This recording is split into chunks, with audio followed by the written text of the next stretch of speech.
You guys have got such an interesting founder's story, really a true story of what it's like to start a business, to go through the trenches, to pivot your business, your product along the way, to struggle of not making revenue in the beginning. I know I've heard Frederick, your co-founder, talk about that before. Can you give us sort of, in your own words, taking us back to the beginning of the origin story of Dune? Yeah, for sure. And it's interesting timing as well, because we're just closing in on 5 years since we founded the company. So I think the actual date is like September 1st or something, while the first piece of code was written end of July, 5 years ago. Yeah, we were two guys in Oslo with corporate jobs who got pilled on crypto in 2017 and lost a bunch of money over the course of 2017, 2018 drop, and somehow still found ourselves talking about crypto, at work, over coffee, over beers, and eventually decided, we can't be on the outside of this. This is just too exciting. There's too much stuff here. It makes too much sense. And so my background was as a data scientist. It was pretty natural for me to start digging into the data.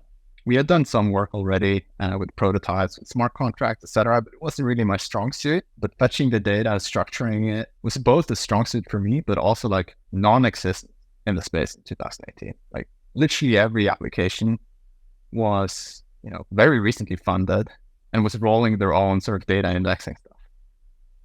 I think Dune was founded about the same time as The Graph, which is another project that, tries to solve data for crypto companies.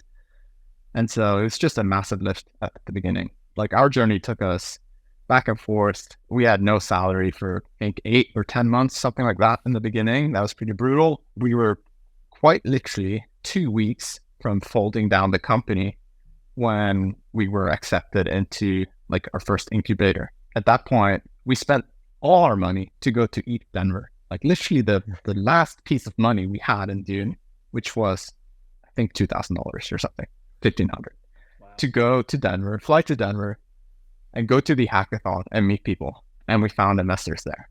It's pretty unimaginable that could happen.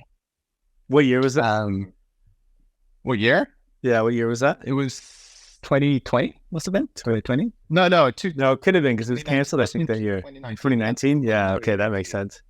Wow. 2019. What was the initial product that you planned when you first started Dune? What did you think the product was going to be? Who did you think your customers were going to be? Well, we thought we would build something like Google Analytics or Mixpanel or Amplitude for the product teams. People need to understand how their products are used. And we thought that, just like in the Web 2 world, it's like the internal stakeholders that matter the most. Like our vision was to build, basically that preset dashboards that would measure your retention, your cohort analysis, your activation rates, all that stuff. And we were working on that until someone said, just stop, just give me the data. Just literally give me access to your database and I will pay you. And that was Nadav, who's the CTO at OpenSea today. Back then he was the CEO of a company called Dharma. And that was our first customer, literally the first money we received. And I scrambled, like I'm the engineer in the co-founding relationship. And so I scrambled hard to get in that data.